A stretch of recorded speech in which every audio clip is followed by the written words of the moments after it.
От знакомых, живущих в России и ведущих там бизнес, часто приходится слышать, что страна живет вообще не замечая войны. Что все прекрасно, рестораны забиты, зарплаты растут, ничего не происходит. Попытки сказать, что вообще все не так хорошо, эти люди высмеивают, ссылаясь на прогнозы еще 2022 года о скором обрушении российской экономики, которые многие эксперты тогда давали.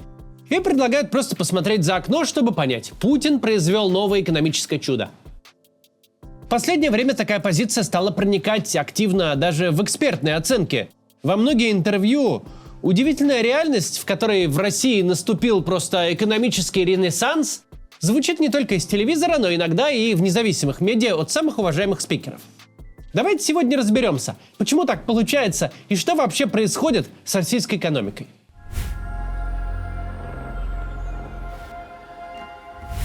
Многим кажется, что в России существует две экономики. Одна в оценках экспертов и в панических бюллетенях Центробанка, который просто вопит о страшном перегреве. Другая дана нам в ощущениях. Вроде бы все растет, и бизнес, и зарплаты, и цены, но зарплаты пока даже обгоняют цены. Безработица на нуле, и все, кто может подняться с кровати, гребут бабки лопатой. Ну просто новый 2007 какой-то, но только с войной. Большая проблема нашего времени в том, что ощущаемая реальность может здорово отличаться от фактической. Подобное вообще свойственно временам кризисов, войн и прочих экстремальных событий. Кажется одно, а происходит другое. А потом задним числом никто не понимает, как столько людей разом могли жить в иллюзиях. Самый известный пример такого эффекта из сравнительно недавних – ипотечный кризис в Соединенных Штатах. Задним числом невозможно понять, как люди с гарвардскими дипломами, управляющие миллиардными фондами и ведущими банками, люди, обвешанные всеми на свете регалиями, вообще могли не просто жить, будто в сказке, но все свои ресурсы в эту сказку инвестировать. Как они могли думать, что халупа в богом забытой дыре Арканзаса, которая и так уже подорожала за 10 лет в 5 раз, может подорожать за следующие 10 лет еще в 5 раз? Как они могли решить, что давать ипотечные кредиты безработным – отличная идея? Еще и паковать эти мусорные долги в огромные мешки и перепродавать друг другу по кругу, формируя прибыль из одних только ожиданий чуда, и считать это все настоящим бизнесом. Сотни миллиардов долларов, деньги десятков миллионов инвесторов были поставлены на предположение о том, что мать-одиночка с 3 детьми, ни дня не работавшая в своей жизни и живущая на пособие, будет исправно платить ипотеку за квартиру в филадельфийском гетто. А сама эта квартира, мол, через 20 лет будет стоить как вилла в Малибу. Идиотизм? Ну, конечно, но вообще-то нет. Это естественное свойство человека. Что советская старушка, несущая свои копейки Мавроди, что управляющий миллиардным фондом. Неважно, все мы люди. Пока у нас все идет хорошо, мы будем игнорировать любые аргументы. Самые очевидные доказательства того, что все это иллюзия, не будут для нас ничего значить. Кризисы становятся для всех сюрпризом не потому, что у них какие-то скрытые от людских глаз сложные причины. Нет, обычно все видно. Но они становятся сюрпризом потому, что пока у нас все замечательно, мы просто шлем к черту любую информацию, способную испортить нам настроение. И чем лучше наше состояние, тем с большим оптимизмом мы смотрим в будущее и радостно на него полагаемся. Например, залезаем в долги, надеясь на будущий рост доходов, ведь машину новую хочется сегодня, а через год нам зарплату обязательно повысят, и мы этих выплат вообще не заметим. Вот опишем российскую экономику в ее нынешнем состоянии, как она есть, безо всяких оценок. Просто рассмотрим саму ее архитектуру сейчас.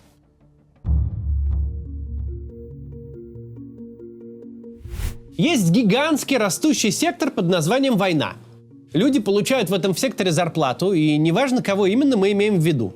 Тех, кто подписал контракт за 2 миллиона, или тех, кто камуфляж для них шьет.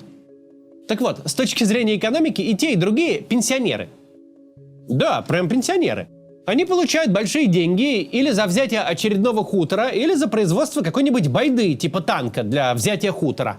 Но не создают никакого рыночного предложения, никакой добавочной стоимости. Давайте, чтобы это лучше понять, самым примитивным образом объясним, что значит добавочная стоимость.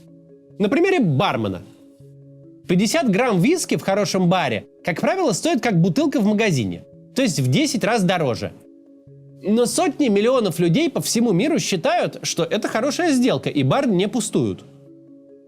Потому что бар и бармен не просто вам виски налили. Они создали вокруг вас атмосферу, интерьер, музыка, общение. Хороший бармен будет вашей жилеткой и полностью согласится с тем, что ваш начальник мудила, где надо пошутит, где надо помолчит, весело покрутит бутылками и вовремя предложит закуску. Вот этим всем бармен и создает разницу. Вы бы никогда в жизни этот виски в магазине за такие деньги не купили. Но труд и старания владельцев, руководства и самого бармена создают для вас добавленную стоимость, которую вы легко платите. Угрюмой кассирше в пятерочке вы таких денег никогда не дадите. Улыбчивой девочке, которая не просто нальет, но и станет на пару часов вашим другом, легко. Вот этим улыбчивая девочка создала добавленную стоимость. Дала вам мотивацию добровольно купить виски в 10 раз дороже. Причем без обмана. Просто вам нужен виски именно так. В этом месте, от этой девочки, с этой музыкой за эти деньги. Если вдруг государство решит национализировать бар и платить высокую зарплату бармену за то, что он просто там сидит, никакую музыку не включает, ни с кем не говорит, а виски, если к нему активно пристать, выливает вам в лицо, то получится вредное действие за счет государства. Вы не будете в этот бар ходить и ни за что не будете дополнительно платить. Никакой добавленной стоимости не будет, а бармен станет пенсионером. Так вот, возвращаясь к войне. С точки зрения экономики нет никакой разницы, что дадут вам 200 тысяч просто так, что дадут 200 тысяч за производство танка. Танк этот не будет продан на рынке, не увеличит рыночное предложение. Танк не поедет пахать поля и не увеличит производство пшеницы. Он не сможет перемолоть эту пшеницу в муку, чем создать добавленную стоимость. Танк не средство производства. Государство произвело танк за бюджетный счет и спалило его под очередным часовым яром. Или даже очередной часов яр взяло, что также ничего никому не дало, кроме дополнительных на его хотя бы разминирование расходов.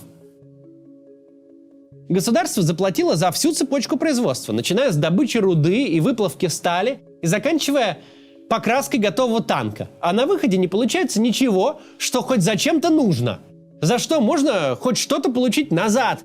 Или что можно продать на внешнем или внутреннем рынках. Получается горящий от прилета дрона остов танка. Или, если невероятно повезет, получается лежащий на складе танк, который вернулся с войны. Но эффект такой же. То есть, в принципе, всем этим людям, начиная с шахтера, добывшего руду, и заканчивая машинистом поезда с эшелоном этих танков, можно было бы просто так дать денег. Эффект был бы тот же. Даже не тот же, а хуже. Потому что взявший просто так деньги шахтер, машинист и все прочие могли бы пойти и заняться чем-то еще. А тут они все еще и заняты, производят бесполезный танк и куда-то его везут.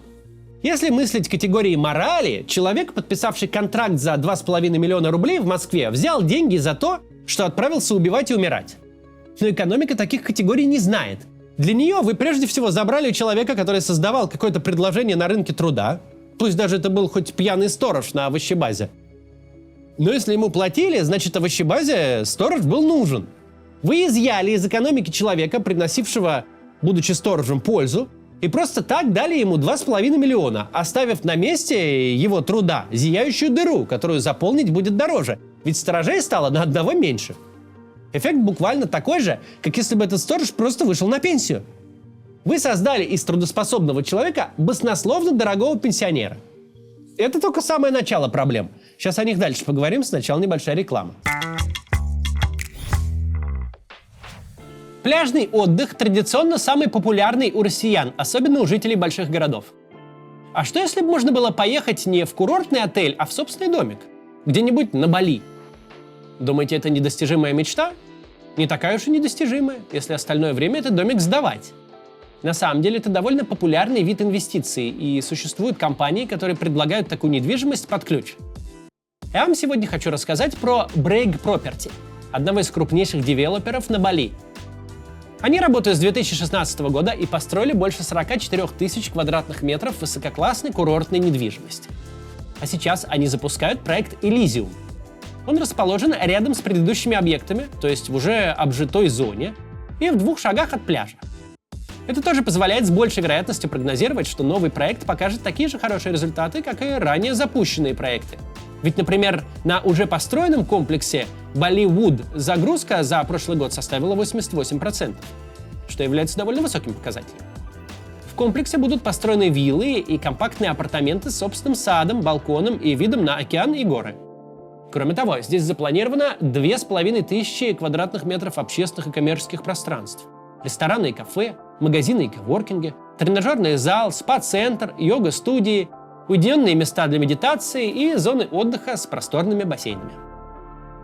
Ориентируясь на предыдущие проекты, можно предсказать, что такая недвижимость может приносить 12-16% годовых.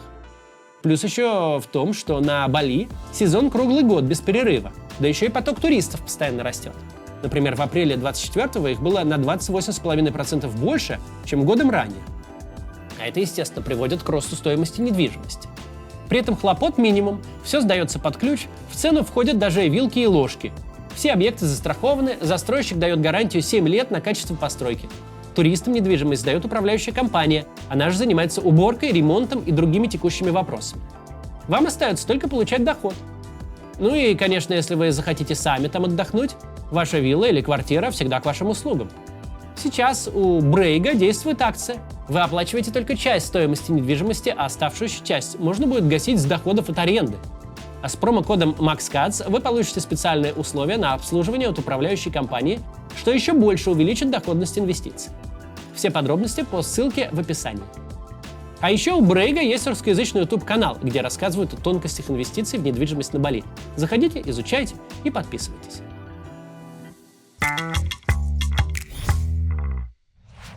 Продолжим. Мы говорили про то, как государство изымает из экономики рабочие руки и превращает их в пенсионеров. Все те, кто сегодня собирает дроны, могли бы каждый день ходить на работу, садиться за станок и просто в 8 часов забивать гвозди микроскопами. Экономический эффект был бы тот же. Но что еще хуже, пока эти люди забивают гвозди микроскопом, они не заняты чем-то действительно полезным. Не строят дома, не чинят машины, не рисуют сайты, не варят капучино, не производят товары и услуги, не создают добавленной стоимости. Все, что они создают, это спрос на свои неадекватные зарплаты. Если взглянуть на статистику, строительство завода по производству дронов – это же инвестиция. Ее если сделать, то ВВП растет, и промышленное производство, дроны производятся. Но в реальности инвестиция – это когда вы вкладываетесь в штуку, которая будет что-то делать полезное. Что кто-то потом купит, что кому-то будет нужно.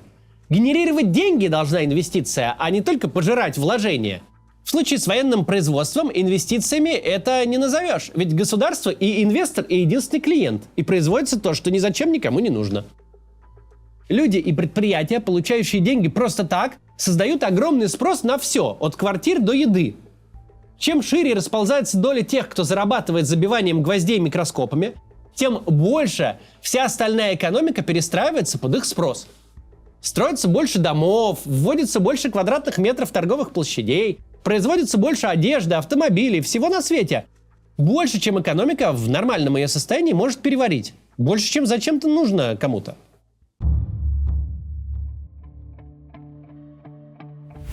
Что такое перегрев? Вот о котором Центробанк говорит и эксперты. Кажется так, когда говорим, что перегрев, что это какая-то ерунда. Не взрыв, не крах, не коллапс, а просто перегрев. Но нет, нифига. В 2008 году в США перегрев выглядел как строительство жилого комплекса в какой-нибудь дыре из расчета на то, что любой местный бомж сможет получить ипотеку почти под 0% и сменить лавочку на апартаменты в этом ЖК.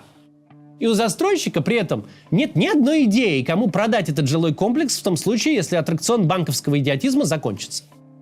У нас в России сейчас это выглядит так. Застройщик строит новый дом в городе, где раньше квартира не стоила ничего. В этом городе не появилось производительных рабочих мест, привлекательной туристической инфраструктуры. Ничего, что могло бы обеспечить рост. Там не начали производить Мерседесы, не поставил офис Microsoft, ничего такого не случилось. Вся инвестиционная стратегия строится на предположении, что численность пенсионеров в городе будет расти. Что каждый день кто-то будет подписывать контракт на войну, какая-то семья получит похоронные, а местная текстильная фабрика и впредь будет платить по 100 тысяч за шитье маскировочных сетей. Кому продать эти квартиры в случае, если город вернется в свое исходное состояние и снова станет богом забытой провинцией с умирающей текстильной фабрикой, которая производит только задержки зарплат? У застройщика идей нет. Он строит дом, нанимает рабочих, берет кредиты, тратит деньги и закупает материалы, исходя из того, что квартира в этом городе сейчас стоит 3 миллиона, что он ее за столько и продаст, и всем заплатит, а кредиты вернет. Но он забывает, что еще 2 года назад жилье там и за 500 тысяч продать было невозможно никак. Вот так выглядит перегрев. Один единственный искусственно созданный фактор выбивает экономику из естественного баланса. Будь то ипотечная пирамида в США или безумные бюджетные расходы на войну в России. Результат одинаков. Ну и дальше по цепочке. Ресторан в таком городе открывается не потому, что там построили завод Ford и стали собирать машины, которые кому-то нужны. А вместе с этим заводом возникло целое сословие людей, которые теперь стабильно могут позволить себе подобный досуг. Нет, он там открывается, потому что в городе внезапно образовалась куча вдов с миллионами на счетах. Теперь зададим очевидные вопросы. Это нормальное состояние экономики? Оно может продолжаться долго. Как долго государство может изымать из экономики рабочие руки, производственные мощности, ведь когда фабрика шьет бушлаты, она не шьет платья или джинсы, и перетаскивать ресурсы в непроизводительный сектор, который создает искусственный и избыточный спрос? Как широко сектор этот может расползтись? Как долго и как сильно можно нарушать баланс потребления и производства? Сколько должно стать пенсионеров, чтобы реальные работники перестали их тянуть? Ответ на этот вопрос есть. И он очень простой. Перегрев российской экономики происходит из одного источника – из бюджета. И с каждым днем обходится бюджету все дороже. Об этом эффекте мы уже говорили. Расходы на войну раскручивают сами себя. Дни могут быть идентичными в сводках, а в бюджетной росписи каждый день дороже. Погибший в воскресенье солдат – это контрактник, который до войны и так был. Он не стоил сегодняшнему бюджету вообще ничего. В понедельник погиб солдат, который был мобилизован. Ему ничего не заплатили, но его готовили, экстренно одевали, отправляли уже дороже. Во вторник погиб доброволец за 500 000. В среду его место в окопе займет тот, кого наняли уже за 2 миллиона. Если куда-то полетела ракета, то нет разницы, сделана она в 1985 или в 2024 году. Летит и взрывается она также. Но в плане бюджета все не так. Первая ракета не стоила для него ничего, ее просто взяли со склада и разве что тряпочкой протерли. А вторую нужно было сделать или купить в Иране. И, кстати, вот тот контрактник за 2 миллиона, который в окопе будет в среду, вы же ему заплатили 2 миллиона не просто так. Вы взяли, например, бывшего проводника РЖД и его туда отправили. На этом-то ваши расходы не заканчиваются, а только начинаются. Ведь теперь нужно больше денег дать РЖД, чтобы они нашли нового проводника. Ведь денег-то им теперь надо намного больше, за прежние деньги проводника уже не наймешь. Почему за найм солдат приходится платить все больше и больше?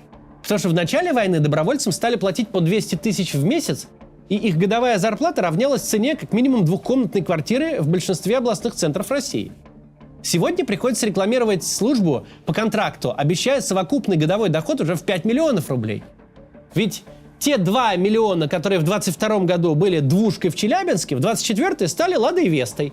Повышая госрасходы, вы создаете искусственный спрос и раскручиваете инфляцию, из-за чего расходы приходится повышать еще сильнее. У этого процесса нет конца, пока вы воюете.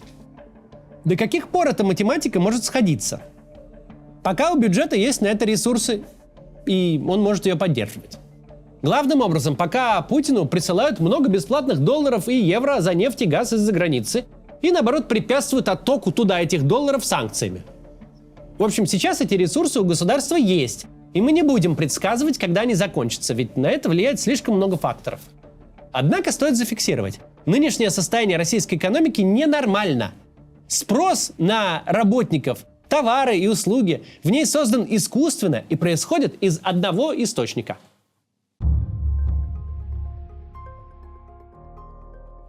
Нет проблемы жить в перегретой экономике. Это очень даже хорошо и приятно. Те, кто жил в России до августа 2008 года, не дадут соврать. Тогда экономика как раз была перегрета нефтью по 140, и была очень похожая ситуация. Зарабатывали все и на всем. Можно было воткнуть палку в московский пустырь, и на ней вырастали наличные. Но чем более экономика перегрета, тем страшнее будет откат. Когда закончится война, окажется, что бюджет просто не тянет содержание миллионов квазипенсионеров, вовлеченных в ее ведение и обеспечение. Могут иссякнуть резервы, упасть цены на энергоносители, неважно что. Если российское государство не сможет не просто поддерживать расходы на нынешнем уровне, но покрывать постоянно их рост, перегретая экономика сменится кризисом. Окажется, что депрессивному городу не нужно 22 ресторана 7 разных кухонь. Ведь мало того, что завод дронов закроется, так еще и жители понабрали кредитов по бешеным ставкам, рассчитывая на будущие доходы. Им теперь не до севиче с тунцом. Но рестораны – это просто небольшой пример. Окажется, что у вас не адовый дефицит рабочей силы, а чудовищная безработица.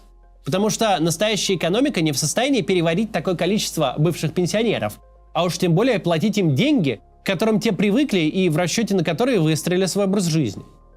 В тот момент, когда завод дронов закроется, не только его работникам больше не на что будет купить севиче с тунцом, но и официанту будет некого обслуживать. Не так страшно, что исчезнут лишние рабочие места. Страшно, что исчезнет совокупный спрос. Окажется, что огромное количество предприятий существовали только потому, что в экономике был избыточный спрос. На этом все не закончится. Помните застройщика, который построил квартиры за 3 миллиона? Никто их теперь не купит. Да и старые обслуживать непонятно будут ли. Кредиты, которые он набрал, он теперь никогда не отдаст, как и граждане не отдадут свои кредиты, потеряв работу на заводе дронов. Банки у нас все государственные в основном. И либо часть из них позволят утонуть и будет банковский кризис, либо, что вероятнее, закрывать дыры в них будут единственным возможным способом – печатанием денег, что приведет к тому, что деньги будут обесцениваться.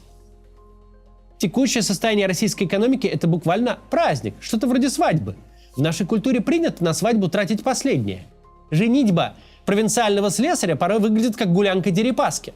Лимузины, платья, ресторан, сотня гостей – все очень красиво. Какую же в этой ситуации избрать для себя персональную стратегию? Во-первых, никто не мешает на этой свадьбе погулять. Если бизнес по доставке еды вырос в 3 раза, ну и отлично. Во-вторых, надо помнить, что свадьба закончится. Не надо рассчитывать, что праздник жизни этот навсегда. Не надо вкладывать в гулянку свои последние деньги, а тем более залезать в долги. В хорошие времена трудно заставить себя это делать, но нужно. Нужно спрашивать себя, мой бизнес, моя работа, мой образ жизни выживут, если избыточный спрос в экономике схлопнется? Схлопывания сказки нельзя избежать, она схлопнется. Просто надо помнить, что это сказка. Не будет все так и дальше работать, что человек без образования, опыта и навыков подписывает одну бумажку и получает 2 с лишним миллиона сразу на руки, а его жена сразу бежит делать первый взнос по ипотеке под любой процент. Такое количество бабла у людей и предприятий, поднявшихся на войне, это ненормально. Не будет никаких сторожей овощебаз с зарплатой в 200 тысяч. В лучшем случае, вернувшись с войны, они вновь станут сторожами овощебаз и перестанут генерировать тот же спрос. Труд швеи на Ивановской фабрике не стоит 100 тысяч в месяц, и в лучшем случае после войны цена ее труда, а значит и спрос, который она может создать, вернутся к адекватным рыночным значениям. Если отдавать себе в этом отчет и не ставить свою жизнь на то, что эта безумная накачка экономики деньгами будет только расти, если сберегать, а не влезать в долги, рассчитывая на бесконечный рост, если не совершать той ошибки, которую совершают многие, когда кажется, что все цветет и пахнет, то все будет в порядке.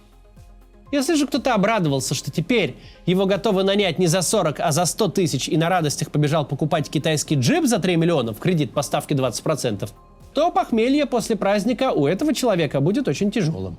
Самообман – опасная штука. Не обманывайтесь. До завтра.